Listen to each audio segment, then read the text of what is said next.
Dans l'imaginaire collectif, les super-héros sont des parangons de justice. Ils défendent la vie, quel qu'en soit le prix, et ne pourraient commettre le moindre meurtre, même de manière indirecte, même contre leur pire ennemi.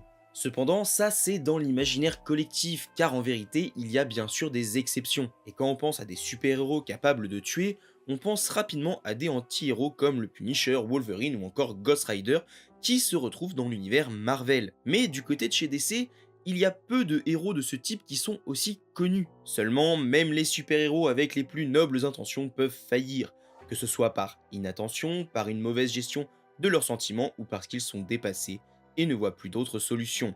Des situations qui sont très riches scénaristiquement, et c'est pourquoi j'ai décidé de vous en parler dans cette série de vidéos. Et pour la commencer, je voulais vraiment m'attarder sur le cas de Flash. Flash est un des héros les plus lumineux de l'univers DC et un véritable symbole de l'espoir que les super-héros sont censés apporter. Les valeurs qu'ils véhiculent sont particulièrement humaines et axées sur la bonté et la justice. Mais avant de vous dévoiler comment un super-héros animé de telles valeurs a pu tuer quelqu'un, revenons sur qui est Barry Allen et pourquoi son meurtre est si important. Créé en 1940 par Gardner Fox et Harry Lamper, Flash est d'abord l'alias de Jay Garrick, un scientifique qui a obtenu des pouvoirs de super vitesse suite à un accident et a décidé de mettre ses pouvoirs au service de la justice. Flash trouve son public, mais vers la fin des années 40, la mode des super-héros en comics diminue. Des comics de western, d'horreur, de romance et d'autres prennent de plus en plus de place dans les étals. Le Flash Comics 104 de février 1949 signe ainsi la fin des publications de Jay Garrick et de Flash. Un peu plus tard, dans le milieu des années 50, le Comics Code Authority s'est imposé et vient restreindre la liberté dans l'écriture des comics. Ainsi, la représentation de la violence excessive et de la sexualité est interdite. Les personnages de la littérature d'horreur ne doivent plus être montrés, les figures d'autorité doivent être respectées, et le bien doit toujours triompher. Et il y a encore de nombreuses autres restrictions qui sont imposées, mais je ferai sûrement un jour une vidéo sur l'instauration de ce Comics Code et à quel point il a modifié l'industrie du comic books. Là, ce qui nous intéresse particulièrement, c'est ce qui va en découler pour l'univers de Flash. Les comics à la mode à l'époque disparaissent petit à petit des étals car ils ne peuvent pas s'adapter aux restrictions du Comics Code Authority. Difficile par exemple de faire des comics d'horreur avec le bien qui triomphe à chaque fois, les forces de l'ordre qui sont respectées, sans utiliser le moindre personnage horrifique et sans montrer de violence. Mais ce vide va créer un appel d'air en faisant revenir les comics de super-héros au premier plan. Ces derniers répondent en effet facilement aux exigences du Comics Code Authority, pour peu de se concentrer sur des histoires fantastiques et qui ne bousculent pas trop les mœurs de l'époque. C'est ainsi que va commencer l'âge d'argent des comic books de super-héros. Une ère plus légère, plus colorée, et qui fera la part belle à des concepts plus proches de ceux de la science-fiction que de ceux du polar par exemple. Et c'est dans ce contexte que John Broome et Carmine Infantino vont renouveler le personnage de Flash. DC va donc relancer le magazine Flash Comics au numéro 105 et le renommer sobrement Flash. Ici, Barry Allen, un simple scientifique criminel, va se voir frappé par un éclair alors que des produits chimiques lui tombent dessus. Il obtient ainsi un pouvoir de super vitesse et va combattre le crime dans des aventures hautes en couleurs contre des vilains qui le sont tout autant. Captain Cold, le maître des miroirs, le météomage, le fifre, le charlatan ou encore Gorilla Grodd, mais celui qui va nous intéresser, c'est Eobard Swain, un scientifique du futur obsédé par Flash et qui va acquérir des pouvoirs similaires avant de devenir le Reverse Flash. Mais au départ, le personnage n'est qu'un énième ennemi de Flash. Seulement au début des années 1970, le Comics Code Authority s'assouplit, et DC en profite pour ramener ses comics vers un ton moins enfantin, plus proche des problèmes de société, et confronte les héros à des choix moraux importants ou à des événements qui sont plus durs à vivre. Et pour un personnage comme Barry Allen, qui est un pur produit des comic books de l'âge d'argent, la marche va être très grande. C'est ainsi qu'en 1979, la compagne de Barry Allen, Iris West, va mourir des mains du Reverse Flash. L'antagonisme entre les deux personnages vient de franchir un cap, et cet événement aura un rôle à jouer dans les numéros qui vont nous intéresser, le Flash 323 et 324. Parus en 1983, ces numéros vont mettre la série Flash sur une trajectoire inédite pour le personnage. Tout commence alors que Barry Allen est sur le point de se marier à Fiona Webb, 4 ans après la mort d'Iris West. La journée vient de débuter et Barry discute avec ses parents, qui lui conseillent de laisser Flash de côté pour aujourd'hui et de laisser Barry être le protagoniste de la journée. Barry est tout à fait d'accord avec cela, mais un événement va tout changer. Dans son miroir apparaît l'image d'un des gardiens. Alors pourquoi dans un miroir et pas juste une projection?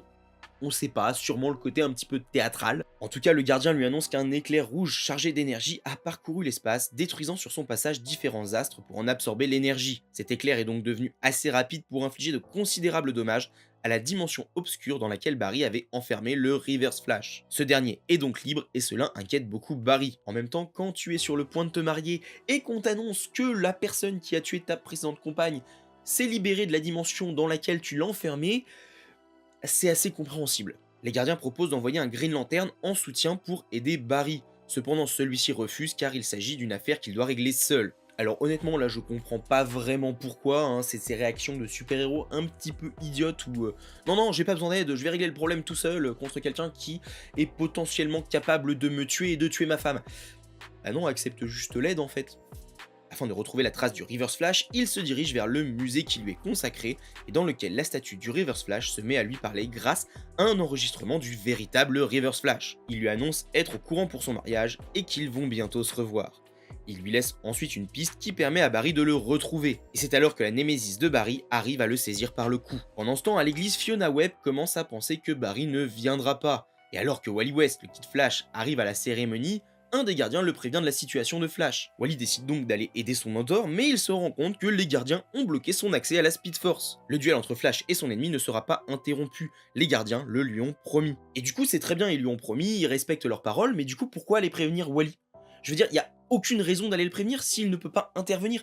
Il est pas au courant, ils auraient pu bloquer sa Speed Force sans lui dire, mais là non, ils viennent juste le narguer, le prévenir, alors qu'il ne peut pas du tout agir. Et c'est d'autant plus une torture pour lui que le Reverse Flash, c'est celui qui a tué sa tante, Iris West. Dans le même temps, la course entre les deux adversaires les emmène aux quatre coins du monde, désert, glacier, et même sur une fusée qui est en train de décoller. Flash devant en plus empêcher plusieurs drames provoqués par Eobard Swain. Et alors qu'il se trouve sur une plage, le Reverse Flash écrit une question dans le sable. Devine qui va tuer ta femme à nouveau. Barry comprend l'urgence de la situation et commence à paniquer. Il arrive à rattraper Eobard, mais celui-ci se rapproche de Fiona, qui quitte l'hôtel près duquel elle devait se marier en pensant que Barry l'a abandonnée. Et il est important de noter qu'à cette époque, Fiona Webb ne connaît pas du tout l'identité de Flash. Le Reverse Flash est sur le point de phaser sa main dans le crâne de Fiona pour la tuer.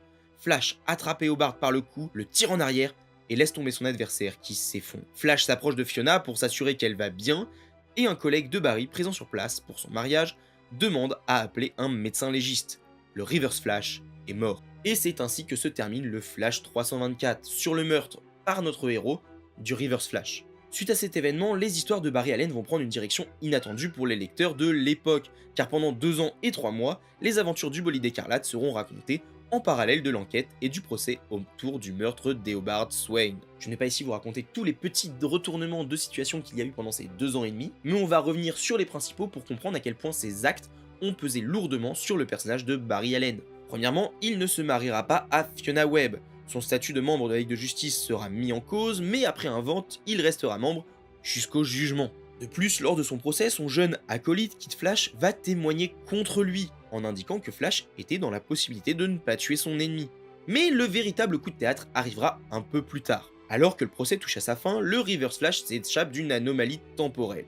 Et je vais pas prendre le temps de vous expliquer exactement de quoi il en retourne, parce que ça va être annulé un petit peu après, on va en reparler.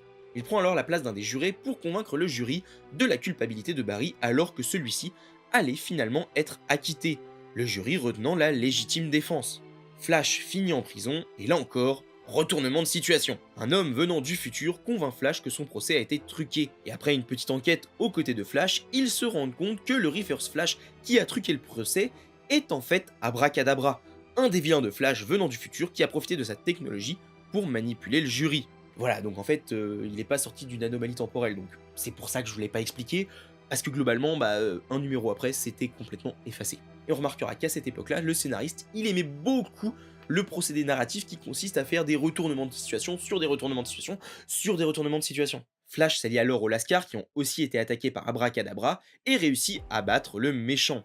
Il finit par être acquitté et quitte le XXe siècle pour partir vivre dans le futur avec Iris West. Alors oui, elle était censée être morte, mais elle l'est pas vraiment. On va pas détailler là-dessus, c'est pas très important, c'est des explications un petit peu foireuses. Voilà, mais juste il a le droit à son happy end, Barry. Et suite à ce départ, le Comics Flash repartira au numéro 1 et aura pour héros Wally West, l'ancien Kid Flash. On a donc un meurtre commis par un héros qui a un véritable impact sur le personnage. Et vous verrez dans les prochaines vidéos que ce n'est pas toujours le cas. Mais surtout, j'aime beaucoup la conclusion de toute cette suite d'événements. Barry Allen est né dans un âge où les comics étaient très légers. Cependant, à partir des années 70, un changement s'opère. Cette période laisse place à une autre qui va venir transformer les super-héros pour les adapter à de nouveaux types de récits. Et ce changement va être particulièrement violent dans les années 80 et surtout après Crisis on Infinite Earths avec des histoires comme Batman Année 1 ou Green Arrow, Longbow Hunters. Cependant, Barry Allen va disparaître à l'aube de ce changement, même s'il aura un rôle à jouer dans Crisis on Infinite Earths. Et il va donc laisser sa place à la génération future, restant le héros qu'il était, symbole d'un temps où les comics étaient plus légers. Et c'est pourquoi je voulais vraiment commencer cette série de vidéos sur les super-héros meurtriers par le cas de Flash. C'est un personnage qui, pour moi, représente vraiment l'essence de ce que sont les comic books de l'âge d'argent. Des comics hauts en couleur, plus légers et qui s'orientent plus sur des concepts de science-fiction. Mais alors que cette période est sur le point de se terminer, plutôt que de changer complètement le personnage de Barry Allen, on va l'amener à un point où il va juste quitter les comics. Alors à l'époque, ça avait peut-être pas été pensé comme ça, ils avaient peut-être pas le recul nécessaire, mais quand on observe ça vu de notre époque, je trouve que le parallèle est assez intéressant à observer. Et en plus, ça me permet de vous parler un petit peu de l'histoire du comic books rapidement. En tout cas, j'espère que la vidéo vous a plu. Si c'est le cas, dites-le moi en commentaire. C'est très important pour le référencement de laisser un commentaire pour faire grandir la chaîne. Si vous n'avez pas d'idée de commentaire, dites-moi sur quel personnage vous aimeriez que je parle lors de la prochaine vidéo sur les super-héros meurtriers. Il y a par exemple Batman, Wonder Woman, Cyclope, voilà. Si vous en connaissez d'autres, n'hésitez pas à me le dire en commentaire. Et sur ce, je vous dis à la prochaine pour une nouvelle vidéo.